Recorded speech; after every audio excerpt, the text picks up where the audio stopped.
बिस्मिल्लाहिर्रहमानिर्रहीम, अस्सलाम वालेकुम। कैसी माय ब्यूटीफुल फैमिली ऑफ सब फाइन शाइन होंगे, इंजॉय कर रहे होंगे। ये स्टैंड जरिश ने बनाया है। हर नए दिन के साथ उसकी एक नई चीज़ बनती है। वो कुछ ना कुछ सोचती रहती है मैं क्या बनाऊँ। कैचर इधर उधर गिर रहे थे, उसने स्टैंड बनाया, दीवार के साथ लगा दिया। चलो जी, ऑर्गेनाइजर बन गया है। अब उसके कैचर इधर उधर नहीं फिरेंगे। और मैं बनाने आ चुकी हूँ किचन में। मैं क्या बनाने आई हूँ, पॉपकॉर्न्स बना रही हूँ, क्योंकि बच्चा पार्टी कर रही थी, मामा कुछ हल्का फुल्का सा खाने को दिल चाह रहा है, जो ना गर्म हो और ना ठंडा हो। ये पॉपकॉर्न्स ऐसी चीज़ है, ना गर्म है ना ठंडे है, सुकून ना बस बह के खाते रहो तो इंजॉय करते रहो। क्योंकि आजकल की गर्मी ऐसी हो गई है कि ना ज़्यादा ना गरम गरम चीज़ें भी नहीं खाई जा रही। कुछ दिल भी नहीं चाहता कि आजकल गरम गरम चीज़ें खाएं। बस इसी वजह से फिर मैंने कहा चलो हल्के फुल्के स्नैक्स फिर यही हैं, तो फिर यही मैं बना के दे देती हूँ और ये खाएं पिएं और इन्जॉय करें। बच्चे आजकल ना वो फिर पॉप अप पटाखे नहीं होते, वो लेके आ गए नहीं। ये बड़े मज़े के पटाखे होते हैं, चलाने का इतना मज़ा आता है, मुझे खुद इतना मज़ा आता है, मैं बच्चों को क्या मना करूँ। बस ये है कि मैं बच्चों को ना अंदर परमिशन नहीं दी हुई कि अंदर चलाएं, क्योंकि इसके छोटे छोटे इतना गंद होता है ना, सारा वो ना इधर उधर बिखर जाता है। मैंने कहा चलो जाओ जी बाहर चला के और बाहर से सारी झाड़ू फेड़ कराना, ताकि वो गंद ना इधर उधर नजर आए मुझे। क्योंकि उसके अंदर ना बड़े छोटे छोटे पता नहीं किस चीज़ से बनता है कि वो टक करके जब नीचे गिराते हैं ना तो वो सारा बिखर जाता है। तो बच्चों के पास मैंने पकड़े हुए देखे ना, तो फिर मैंने कहा चलो जाओ जी बाहर जाओ और जाके इंजॉय करके आओ।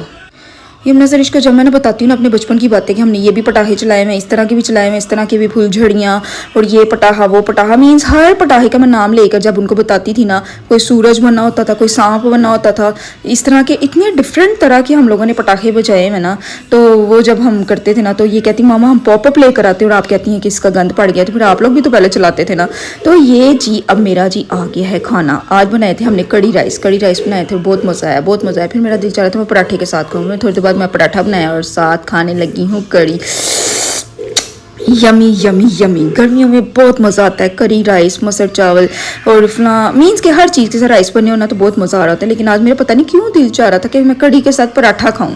फिर मैंने कहा चलो जी देसी घी का अच्छा सा पराठा बना के आती हूँ। आजकल हमारा गंदम का आटा आ गया है, यकीन करो पराठा खाने से पहले मैं सोचती हूँ ब्राउन कलर का होगा, क्योंकि हम लोग को ना फाइन आटे वगैरह की ना आदत हो गई है कि वैसा खाने की, वाइट आटे की। ले तो ये ना थोड़ा सा डिफ़िकल्ट लग रहा है, लेकिन हेल्थ के लिए अच्छा है। इस वजह से मैं कह रही हूँ कि कोशिश कर रही हूँ कि हमें गंदम की आदत हो जाए, अच्छी गंदम की तरह गंदम की रोटी खाई जाए ना, तो फिर ना बंदे की सेहत नहीं होती। चलें जी अब खाते हैं मज़ेदार कड़ी और इसके साथ आए हाय पराठा। मज़ेदार खट्टी खट्टी कड़ी हो तो क्या मज़ा आ जाता है। रूम में मैं गई और जी यमुना साहिबा ये गंद फैला के बैठी हुई थी। मैंने कहा इतना मैस क्यों किया हुआ है। तो कहती मामा मेरे वार्डरोब के अंदर ना मुझे ऐसे फील हो रहा है जैसे एंड्स आ गई।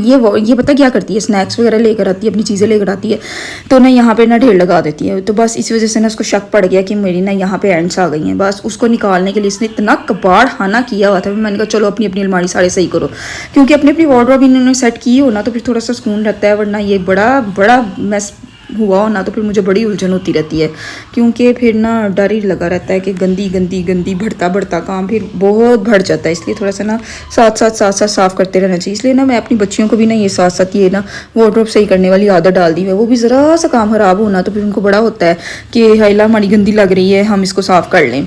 और बस कपड़े धोने के लिए जा रही हूँ। आजकल बाहर इतनी धूप है, इतनी ज़्यादा धूप है। सारी बेडशीट्स वगैरह चेंज की। मैंने कहा चलो जी सारी बेडशीट्स चेंज हुई हैं, तो अब ज़रा ना इनको ना मैं डाल कर आती हूँ मशीन में। तो मशीन में डालने जा रही, लेकिन ना बाहर आजकल ना बहुत बुरा हाल है। इन डेज़ में मेरा दिल चाह रहा था मशीन हमारी अंदर होनी चाहिए, वरना मुझे सुकून था कि मशीन बाहर है, बाहर ही वॉश होते हैं, बाहर से ही डाले, उसको तार पे फैलाए और वहीं से ड्राई होते हैं तो अंदर आ जाते हैं। मीन्स माशाल्लाह शुक्र अल्हम्दुलिल्लाह कोई कुछ ऐसा फील नहीं होता कि बहुत डिफ़िकल्ट टास्क है। साथ किचन में काम करते करते बाहर चले जाओ और जाके कपड़े फैलाओ और उतारो, इतना मुश्किल सीन नहीं होता। लेकिन आजकल की गर्मी ने ऐसा अपना वो दिखाया हुआ ना कि मैं कहती हूँ मानसून ऐसा होता था कि ना इतने कम हो जाती थी। फिल्टर्स की वॉश की हुई थी, मुझे लग रहा है महीना हो गया मैंने फिल्टर्स वॉश नहीं किए। इतने गंदे हुए थे, इतने गंदे शदीद। ये देखें जी कितने ज़्यादा गंदे हुए थे। मैंने कहा चलो जी जाके पहले उसको वॉश करके आती हूँ, फिर मैं मशीन लगाती हूँ, क्योंकि वो रहते रह ही जाते हैं। बहुत ज़्यादा गंदे हो चुके हुए थे। अब मैंने कहा चलो ब्रश मारती। ऐसा ब्रश अगर आप लोग के पास हो ना, आप लोग भी अपने फिल्टर्स को मार के ना, मैं तो सीधे जो जालियाँ करनी ना उन्होंने ऐसी ब्रश ना शुरू कर देनी है।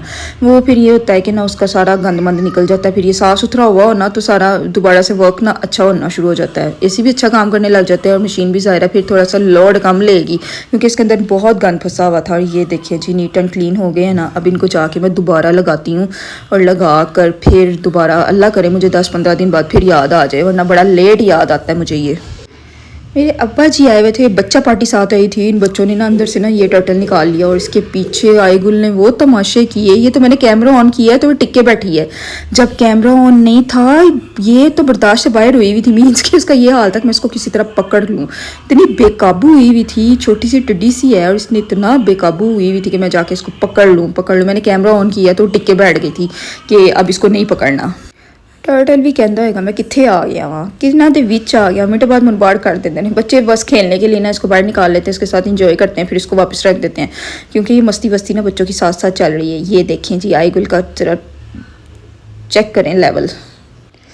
मेरा भांजा आया हुआ था तो फिर मैंने कहा चलो जल्दी से कुछ होममेड बनाती हूँ क्योंकि वो लाइक करता है होममेड चीज़ें और इसकी बेगम तो उससे भी ज़्यादा लाइक करती है कि होममेड चीज़ होनी चाहिए। बाजार का उसको इतना मज़ा नहीं आता। मैंने कहा चलो जी फिर अपने हाथ दे ही जोड़ भाने और मैंने निकाल लिया मैदे की डो मैंने अभी बनाई थी और जिसकी वजह से इतनी सॉफ्ट थी कि इसको ना बेलने की भी ज़रूरत नहीं पड़ी।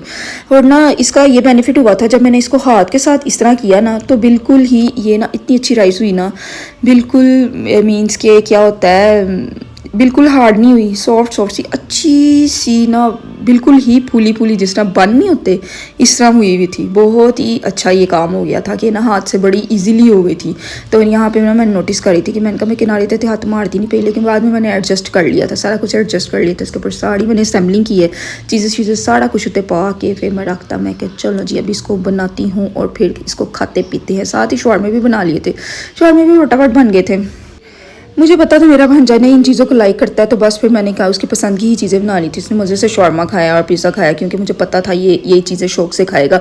इसी वजह से मैंने ना इतने कष्ट वाले काम नहीं किए और यही बनाए मज़ेदार से और इंजॉय किया, इसके साथ कोल्ड ड्रिंक दी और मज़ा किया। एंडी वीडियो को लाइक कर दिया। अगर अभी तक आपने चैनल को सब्सक्राइब नहीं किया तो इसको सब्सक्राइब भी करके जाइएगा। Okay bye.